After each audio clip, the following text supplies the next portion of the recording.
Halo. Hai. Selamat pagi anak-anak. Selamat pagi. Baik, silakan duduk. Terima kasih. Oke. Hari ini kita belajar lagi tentang pendidikan agama Katolik dan budi pekerti. Baik, sebelum kita mulai dengan pelajaran kita, terlebih dahulu Pak Guru ingin mencek kehadiran guru kita Alen. Hadir. Alfredus Alen. Hadir. Baik, semua hadir? Hadir. Oke, baik. Kalau semua hadir pelajaran, saya undang anak-anak berdiri untuk kita. Baik, mari kita berdoa. Dalam nama Bapa dan Putra dan Roh Kudus. Amin. Allah Bapa kami yang ada di surga, Tuhan dan penentara kami. Amin. Dalam nama Bapa dan Putra dan Roh Kudus. Amin. Silakan duduk. Baik anak-anak. Gereja dipahami sebagai kumpulan umat yang percaya kepada Kristus. Nah, bahwa orang-orang beriman yang beriman kepada Kristus itu hendaknya berkumpul atau berhimpun menjadi umat Allah. Hal ini dapat kita lihat di dalam surat Santo Paulus yang pertama kepada Petrus bab 2 ayat 5 sampai 10. ya, dan juga menjadi satu tubuh. Hal ini dapat kita lihat di dalam surat Santo Paulus yang pertama kepada umat di Korintus bab 12 ayat 11. Nah, itu menunjukkan bahwa gereja Katolik itu percaya bahwa kesatuan itu menjadi kuat karena secara historis bertolak dari penetapan Santo Petrus sebagai penerima kunci kerajaan surga. Oke, baik anak-anak. Hari ini kita akan belajar tentang sifat.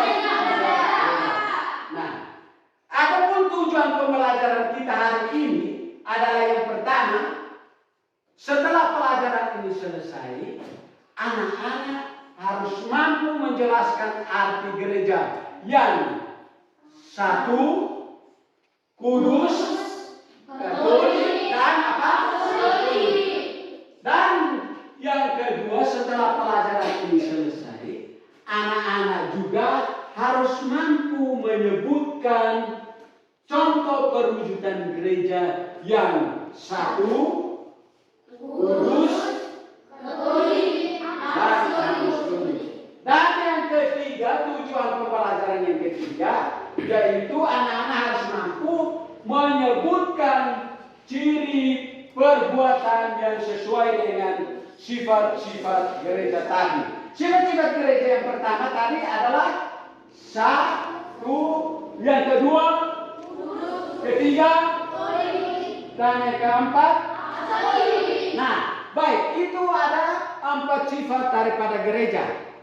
Sekarang yang berikut anak-anak tolong perhatikan gambar yang ada di layar ini. Ada berapa gambar di papan? Baik, lihat dari gambar yang pertama, kedua, ketiga, dan keempat. Perhatikan baik-baik. Gambar yang pertama itu gambar apa? Gereja. Baik. Yang kedua, siapa tahu? Gambar yang kedua, orang-orang sedang mengikuti Misa. Dan gambar yang ketiga siapa? Siapa? Ya, silakan. Anak-anak sabar. Anak-anak menerima tubuh dan darah Kristus. Baik. Dan gambar yang keempat siapa? Ya, silakan. Ya, gambar apa? Para rasul. Nah, jadi baik anak-anak. Kita kembali kepada yang pertama tadi, sifat-sifat gereja. Tadi ada berapa sifat gereja? 4. Yang pertama itu apa? 1. Kedua? Ketiga? Yang keempat? Nah, sekarang kita lihat tentang arti daripada sifat gereja yang pertama tadi, yaitu gereja yang bersifat satu. Gereja yang bersifat satu itu bahwa gereja sebagai kumpulan orang-orang yang beriman kepada siapa? Kristus. Orang-orang yang beriman kepada Kristus itu hendaknya menjadi satu umat Allah dan menjadi satu tubuh. Hal ini dapat kita lihat di dalam surat 1 Paulus yang pertama kepada Petrus bab 2 ayat 5 sampai 10. Dan surat 1 Paulus yang pertama kepada umat di Korintus bab 12 ayat 14. Nah, gereja yang satu itu artinya himpunan umat Allah yang menjadi satu Tuhan dengan Yesus Kristus sebagai apa? Kepalanya. Contohnya itu bahwa pengakuan iman yang satu dan yang sama yang diwartakan oleh para rasul dan perayaan ibadat bersama umat serta sakramen-sakramen yang lainnya. Oke, baik. Sifat gereja yang kedua itu apa?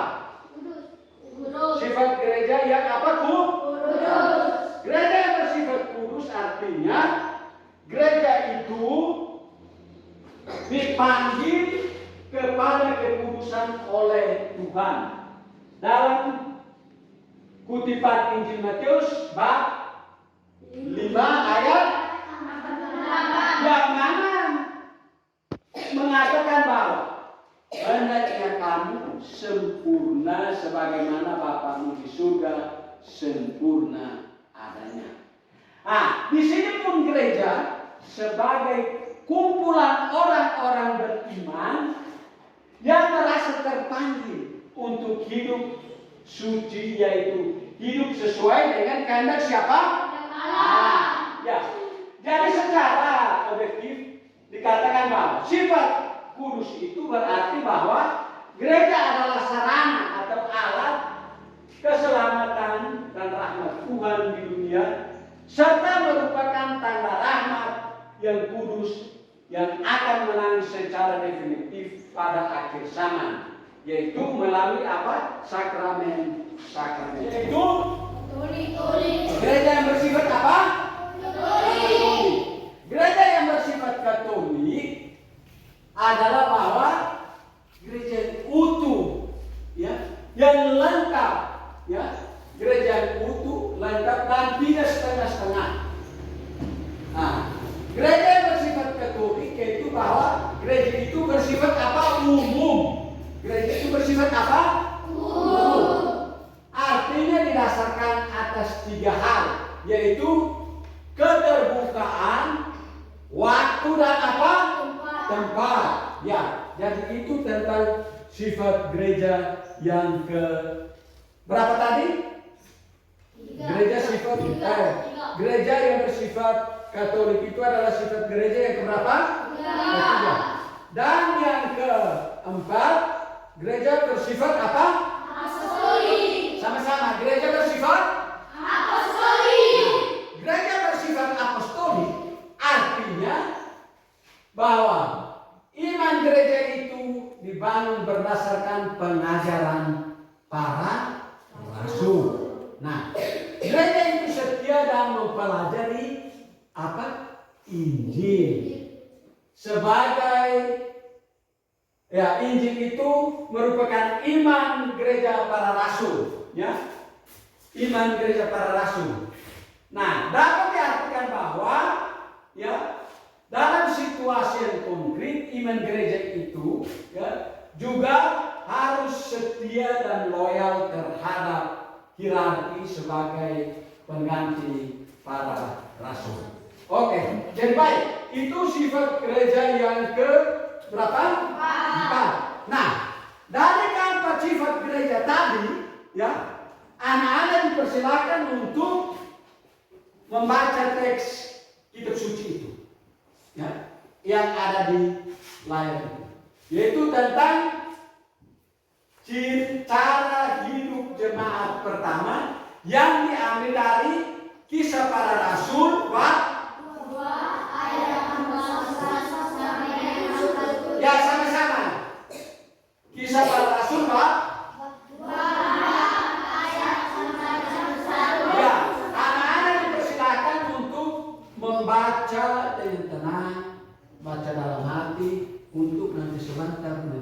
beberapa pertanyaan. Silakan membaca. Baik anak-anak, sudah membaca, mari kita lihat itu. Setelah kita membaca teks kitab suci tadi, ada beberapa hal yang perlu kita mencontohi, meneladani kehidupan masyarakat yang ada di dalam bacaan tadi, yaitu kehidupan masyarakat atau kehidupan umat di dalam Kisah Para Rasul bab 2 ayat 41 sampai dengan 47. Nah, yang patut kita contohi, patut kita teladani hidup jemaat perdana itu, yang pertama apa? Siapa bisa? Yang pertama, mengumpulkan dan membagikan harta miliknya, menggunakan harta benda sesuai dengan kebutuhan, dan membantu sesama yang membutuhkan dengan tanpa pamrih. baik, itu adalah bahwa salah satu contoh hidup kita meneladani kehidupan jemaat perdana. Baik, yang kedua siapa? Angkat tangan. Ya, silakan Rizky. Lalu berkumpul dan berdoa bersama. Baik, jadi yang kedua bahwa selalu berkumpul dan berdoa bersama. Baik, yang ketiga siapa? Ya, Thomas. Selalu setia pada ajaran para rasul. Baik, jadi yang ketiga bahwa selalu setia pada ajaran siapa? Rasul. Rasul. Baik, dan yang keempat yang patut kita contohi, sikap yang keempat itu siapa bisa? Angkat tangan. Ya, silakan, Dewi. Rukun antara yang satu dengan yang lainnya. Baik, jadi kita harus hidup rukun antara yang satu dengan yang lain. Dan yang berikut siapa? Ya, Yuli. Jadi yang terakhir bahwa kita hidup dalam kasih karunia siapa? Tuhan. Oke, baik anak-anak. Jadi itu adalah beberapa contoh sikap kita di dalam kehidupan kita setiap hari harus meneladani atau mencontohi kehidupan umat perdana. Nah, itu yang patut kita contoh. Itu ada beberapa hal, yaitu yang pertama mengumpulkan, kedua selalu berkumpul, sampai dengan yang terakhir bahwa kita harus hidup dalam kasih karunia siapa? Tuhan. Kita harus hidup dalam kasih karunia Tuhan. Oke, baik anak-anak. Itu adalah beberapa hal yang patut kita teladani. Nah, pelajaran kita hari ini sudah selesai. Namun sebelum kita pulang ke rumah kita masing-masing, anak-anak, ya, sebelum kita pulang ke rumah kita masing-masing, ada beberapa hal yang perlu saya tanyakan kepada anak-anak. Yang pertama, apakah pelajaran kita hari ini, pembicaraan kita pada hari ini, cukup jelas bagi anak-anak? Sebelum kita kembali, Pak Guru memberikan tugas atau PR. Tugas atau PR itu anak-anak silakan mencatat itu, membaca buku yang berkaitan dengan pelajaran kita tadi, yaitu tentang gereja yang satu, kudus, katolik, dan katolik. Silakan tulis. Sudah? Semua sudah? Siapa yang belum? Semua sudah? Nah, baik anak-anak, pelajaran kita hari ini sudah selesai. Dan sebelum kita kembali ke rumah kita masing-masing, kita tutup pelajaran kita dengan berdoa. Saya persilakan anak-anak untuk berdiri.